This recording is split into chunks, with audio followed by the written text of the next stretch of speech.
मराठीसाठी आजच आम्ही आंदोलन करत नाही. माननीय राजसाहेब ठाकरे सुरुवातीपासून मराठी भाषेसाठी, मराठी माणसासाठी, मराठी अस्मिता टिकण्यासाठी जे जे काय करावं लागेल ते करत आलेले आहेत आणि आम्ही त्यांचे सर्व महाराज सैनिक आहेत. प्रत्येक वेळी ज्या वेळेस मराठी भाषेचा विषय असेल, मराठी माणसावर अन्यायाचा विषय असेल, त्यावेळेस महाराज सैनिक हा मैदानात उतरून मराठी माणसासाठी काम केलेलं आहे.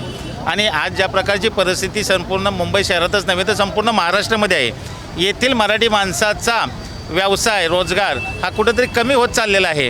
आणि जे आम्ही म्हणतो जे 15 वर्षापासून राहणारे आमचे उत्तर भारतीय आहेत, ज्यांना मराठी भाषा बोलता येते, ते आमच्याबरोबर रोज आहेत. आणि त्यांना कुठं धंदा करण्यासाठी किंवा त्यांची अडवणूक करण्यासाठी आम्ही हे आंदोलन कधीच उभारलं नाही.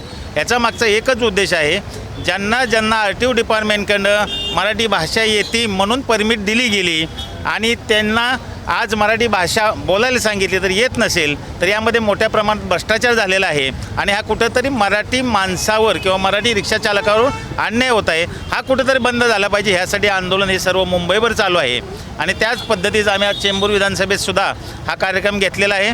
येत्या काळात परप्रांतीय रिक्षावाल्यांनी काय संप करू द्या, काही करू द्या, मराठी रिक्षाचालक आणि आमचे जे मराठीला मानणारे उत्तर भारतीय असतील, बिहारवाले असतील, हे रिक्षाचालक हे लोकांच्या सेवेसाठी सदैव तयार आहेत. 12 घंटा रिक्षा चालवायच्या ऐवजी त्यांनी सांगितलं आम्ही वेळ पडली तर 24 तास पण चालवू. पण ते या ठिकाणी या मातीला, या भाषेला मानतात. तर बाकीच्या लोकांना मानायला जर लाज वाटत असेल तर त्यांनी आपल्या राज्यात जावं आणि आपल्या राज्यात पैसे कमवून सुखी राहावं. ही आणि कुठेही सोडायचं भाडं जर त्यांना उपलब्ध झालं तर भले ते पुण्याचं पण असेल, ठाण्याचं असेल, हे त्या प्रवाशाला एक सोय तिकडनं उपलब्ध करून देत आहेत. 4 तारखेपासून ही जवळजवळ 700-800 लोकांची त्यांचा संघ आहे, मंडळ आहे. ते यासाठी या ठिकाणी आपल्याला पाठिंबा देण्यासाठी आलेले आहेत. तर माझी रिक्षाची भूमिका ती त्यांच्यासाठी आहे. मी कुठे दुसरं काय बोलतो आहे? बघा मी परत एकदा सांगतो घ्या की सुरुवातीला ओला उबेर ज्यावेळेला महाराष्ट्रात आले त्यावेळेला लोकांना त्यांची सेवा आवडली होती. आणि सन्माननीय देशाचे पंतप्रधान नरेंद्र मोदी साहेब यांनी ज्याला मेक इन इंडिया ही संकल्पना पुऱ्या भारतासाठी आणली, त्या मेक इन इंडियाच्या माध्यमातून बेरोजगार तरुणांना रोजगार मिळाला पाहिजे म्हणून मुद्रा लोनच्या अंतर्गत अनेक आमच्या मराठी बांधवांना लोन घेऊन त्या ओला उबेर, आता रॅपिडो आली आहे, ओला उबेर आणि अनेक ॲग्रिगेटर कंपन्यांनी त्यांना त्या ठिकाणून लोन देऊन त्यांना त्या ठिकाणी त्यांच्या गाड्या घ्यायला लावलेल्या. पण दुर्दैवाने गाडी नवीन असते तोपर्यंत ओला उबेरकडनं त्यांना भाडं मिळतं. एकदा कधी चालवून जुनी झाली की त्यांना दुर्लक्ष केलं जातं. हा जो प्रकार आहे हो या ॲग्रिगेटर कंपन्यांना शिकवण्यासाठी भविष्यामध्ये लवकरच एकदा रिक्षाचं झालं, ओला उबेरमध्ये पण काय भ्रष्टाचार आहे तो मी तुम्हाला नक्की सांगेन. पण तात्पुरता आत्ता आम्हाला त्यांचा पाठिंबा हवा आहे. त्यांनी त्या ठिकाणी पाठिंबा द्यावा. त्यांच्याबद्दलसुद्धा आपण रीतसर कायदेशीर आपण त्यांच्यासाठी महाराष्ट्र निर्माण वाहतूक सेना त्यांच्या पाठीशी उभी राहील. बघा पक्ष स्थापन झाल्यापासून साहेबांनी मराठीची भूमिका म्हणजे आज साहेबांनी सांगितलं माझ्या मराठीचा मान राखला पाहिजे आणि हिंदुत्वाला जर कोणी नख लावला तर आम्ही हिंदू म्हणून त्यांच्या अंगावरती आम्ही नक्कीच जाऊ.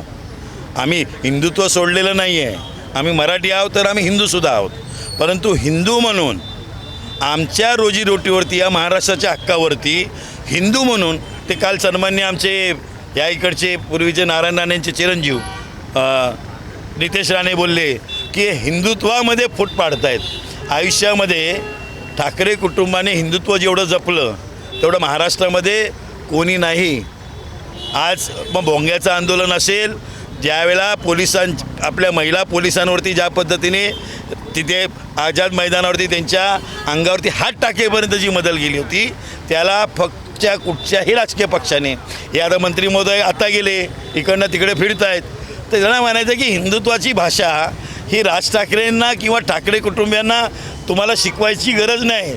खूप वर्षापासून त्यांनी ते चालू ठेवलेलं आहे. असं आहे की हे जे आहे फक्त मुंबई, ठाणा, रायगड, पालघर आणि महाराष्ट्रामध्ये ज्या ठिकाणी रिक्षा चालत आहेत त्या ठिकाणी हे सर्व विषय मराठी म्हणजे ते आता स्टिकर लावत आहे ज्यांना मराठी भाषेवर प्रेम आहे, मराठी बोलत आहेत. तर यासाठी की हे जागरूकतासाठी म्हणजे हे जुना कायदा होता परमिट देताना की बे मराठी यायला पाहिजे आणि ठीक आहे देर आहे दुरुस्त आहे. परिवहन मंत्रीला उशिरा जाग आली आणि कुठेतरी हे कायद्याची अंमलबजावणी त्यांचं स्वागत आहे.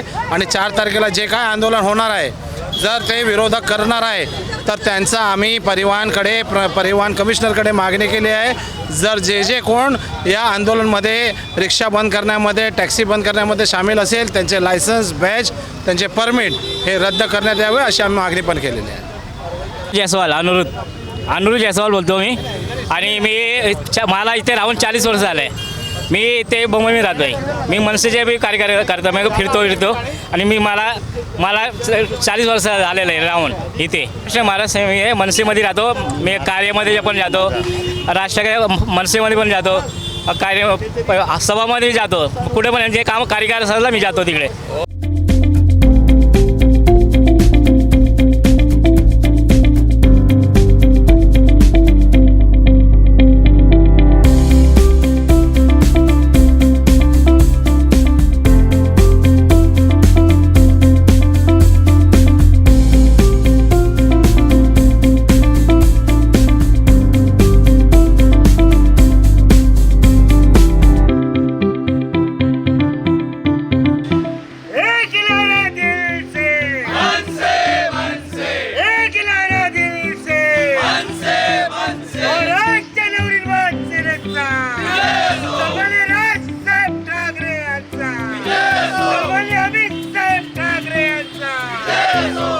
CEN न्यूज देश प्रदेश की ताजा तरीन खबरों के लिए CEN न्यूज को सब्सक्राइब करें और रहें पल पल की खबर से हर पल बाखबर.